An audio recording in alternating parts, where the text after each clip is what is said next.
Aprovada essa PEC da blindagem na Câmara, ela vai ter que ter um segundo caminho. Ela segue a partir de agora para o Senado. E lá, o texto tem um primeiro também roteiro que precisa seguir, começando pela Comissão de Constituição e Justiça, antes de seguir ao plenário.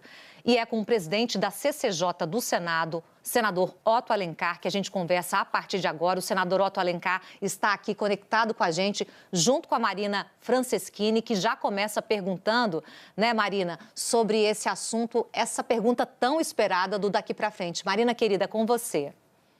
Obrigada, Camila. Líder, obrigada pela sua participação aqui. Eu queria saber se já tem alguma sinalização, se essa proposta, a PEC da blindagem, chegando ao Senado, ela vai direto para o plenário, vai passar pela Comissão de Constituição e Justiça, e qual é a sua percepção sobre a dificuldade de aprovação de uma proposta como essa do lado de lá? Olha, pelo regimento do Senado Federal, deve passar pela CCJ.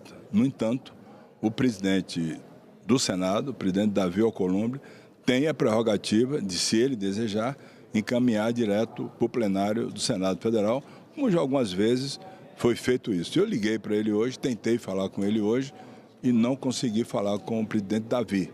Assim que eu puder, vou falar e vou dizer que o rito normal deve ser seguido, mas ele tem essa prerrogativa. A minha posição já é conhecida. Eu antes já tinha declarado uma posição contrária a essa PEC da blindagem. Ontem tentei, inclusive, dentro dos deputados do PSD, que eles votassem não, alguns votaram não, outros votaram sim, cada um decidiu de acordo com a sua consciência. O líder do PSD na Câmara dos Deputados, o deputado Antônio Brito, votou não, mas nenhum deles não teve unanimidade, alguns votaram sim, outros não. Então a minha posição é muito contrária. Eu acho que é um desrespeito ao voto popular, é uma falta de cerimônia com o voto popular, e não se pode estabelecer, através da lei, uma proteção aos parlamentares. E nós já temos tantos casos que pipocam aqui ou ali de irregularidade, de desvio de recursos, sobretudo os recursos da emenda. Então, vários casos que aconteceram recentemente. E se for dar proteção com um colegiado que é muito corporativista, não vai se investigar absolutamente ninguém. Senador, aqui Camila do estúdio, muito obrigada mais uma vez pela participação.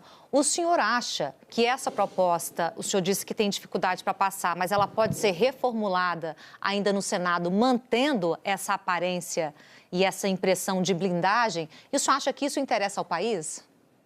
Eu acho que não interessa ao país, muito menos ao povo brasileiro, o povo trabalhador do Brasil.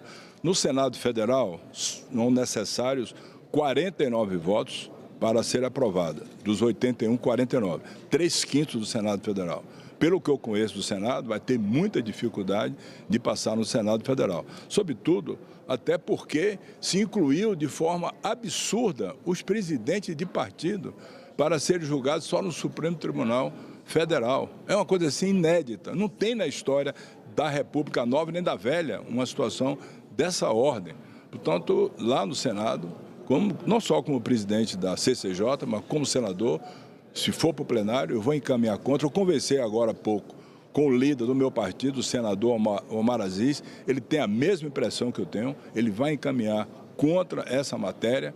Ela é uma matéria que não devia nem ser pautada. Lamentavelmente foi pautada e foi aqui aprovada. Agora estão apresentando uma emenda de adequação para tentar de novo repor o voto secreto, que é outra coisa que não tem cabimento se não mostrar o voto numa coisa que o povo quer saber, o eleitor quer saber como é que é. Portanto, no Senado, nossa posição vai ser contrária a essa matéria. Lamentavelmente, essa semana, o tema da semana vai ser uma música do Caetano, Podres Poderes, lamentavelmente, e eu não me incluo nesse meio que está aí sendo levado à consideração da população brasileira, que eu sei que é totalmente contrária a essa emenda da blindagem. Senador, o Valdo vai te fazer uma pergunta. Senador Otto Alencar, Valdo Cruz, prazer em falar contigo aqui. Senador, o senhor estava citando o presidente da casa, Davi Alcolumbre, né? Pelo que a gente sabe, ele andou negociando com o Hugo Mota essa proposta, né? E existe, então, a possibilidade de levar diretamente ao plenário. Ele levando ao plenário, o senhor acredita que vai ser aprovada mesmo assim, que o clima pode melhorar para essa proposta no Senado, ou esse retrocesso, que está sendo classificado como um retrocesso, né? Essa PEC da blindagem, PEC da impunidade, eu acho que o PSD, qual a tendência? Votar em peso contra?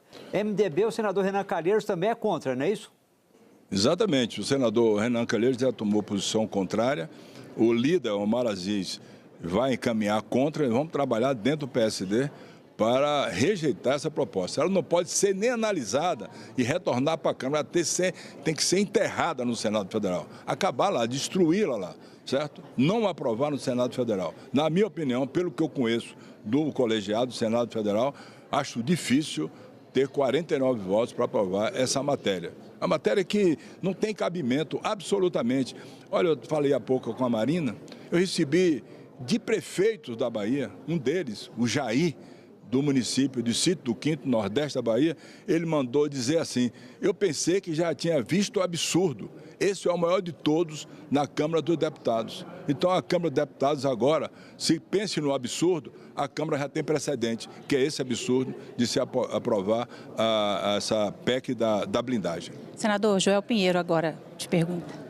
Como? Senador, bom dia. Joel Pinheiro aqui de São Paulo. Oi, Joel. Tudo bem, A minha pergunta, senador, é acerca da justificativa que os parlamentares favoráveis ao projeto dão. Eles dizem, tem uma situação muito ruim, que é o seguinte, ter processos ali junto ao Supremo, que podem ou não ser abertos contra os parlamentares ou investigações, e que ficam ali na gaveta dos ministros esperando a hora propícia. E esse projeto seria um jeito de impedir esse tipo de digamos assim, ameaça.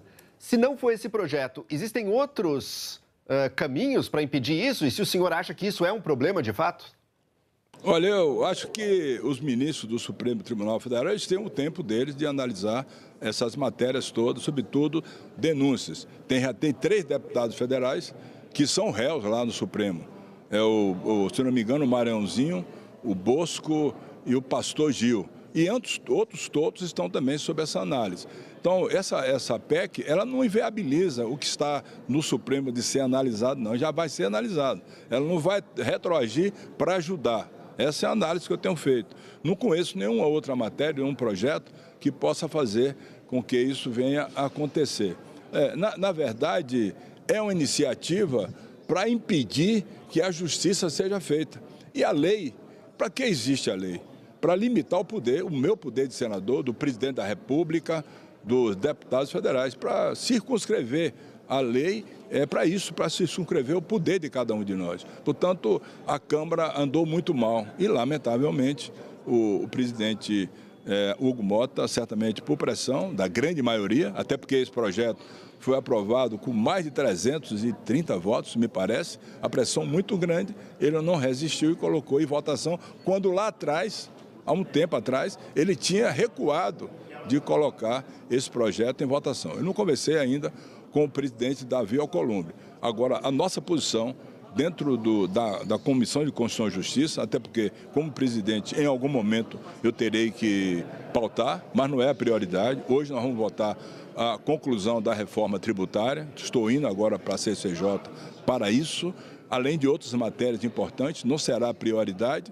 E se for para o Senado Federal, se o Davi levar direto para o plenário do Senado Federal, a minha posição de plenário e da tribuna vai ser contra essa matéria. Até porque não tem cabimento se aprovar uma matéria para dar blindagem. Ou seja, criar uma nova figura no parlamento brasileiro.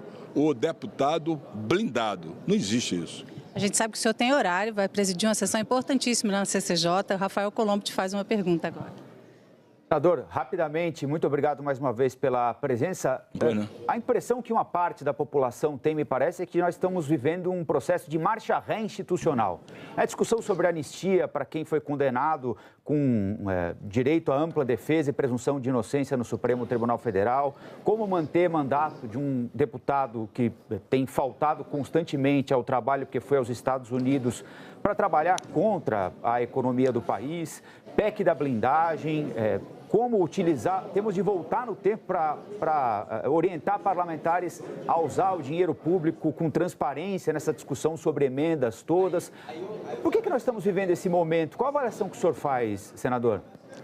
Olha, dentro do Senado Federal, essa matéria não chegou ainda, como outras tantas que chegaram lá e algumas foram rejeitadas. Eu quero voltar atrás um pouquinho. Nós aprovamos, algum tempo atrás, 5 anos, o fim da prerrogativa de foro. Está aqui na Câmara, nunca foi aprovada. Deveria ter sido aprovada. Tentaram fazer agora, depois recuaram. Aí veio com a proposta do projeto da anistia, ampla, geral e restrita, que é inconstitucional. Essa lei fere o artigo 60 da Constituição Federal, inciso 4º, que é uma cláusula pétrea. Portanto, é inconstitucional. Essa é totalmente inconstitucional. Se for para a CCJ, inconstitucional, o que é inconstitucional, eu não vou pautar. A questão dessa PEC da blindagem e da outras tantas, inclusive o caso do deputado Eduardo Bolsonaro, é uma coisa inédita. Receber salário nos Estados Unidos como deputado estadual e depois passar a ser líder da minoria sem comparecer ao ambiente da Câmara Federal. É uma coisa inédita, perderam o senso. Perderam completamente o senso de responsabilidade com o mandato e, acima de tudo, o de respeito com o eleitor, que colocou todos os deputados federais que estão nesse patamar de aprovar aqui na Câmara Federal. Última pergunta, para não te atrasar. Leilane. Senador, desculpa, fiquei com a última, vou ser bem rápida. Jogando para o futuro, se essa PEC for aprovada, alguns analistas dizem que as organizações criminosas estão se empenhando em infiltrar pessoas no legislativo. Essa PEC, se for aprovada, é uma porta aberta para esse caminho? Sem dúvida nenhuma, Leilane. Sem dúvida nenhuma. Já tem, pelo Brasil afora, prefeitos eleitos pelo crime organizado. Alguns eleitos pelo crime organizado. Vai ser o caminho para se colocar parlamentares aqui com essa proteção para que possam exercer o poder de ajudar o crime organizado. Quando esse crime organizado tem que ser perseguido, punido. O que aconteceu agora em São Paulo com o fuzilamento daquele delegado. Então, esse é um caminho para dar condição a isso. Não só isso, mas ter aqui no Senado, ou na Câmara, ou no Senado não sei, mas na Câmara, de alguma forma, parlamentares com essa relação. Aconteceu recentemente no estado do Rio de Janeiro, quando um deputado estadual tinha uma relação promíscua com o crime organizado, de vantagens, de exercer o poder para proteger o crime organizado. Você fala uma coisa correta. O governo federal, os governos estaduais têm que agir nessa direção, porque já avançou muito no setor de combustíveis, já avançou também em algumas cidades a eleição de prefeitos e pode avançar também para chegar aqui na Câmara dos Deputados e também, quem sabe, acho mais difícil, no Senado Federal.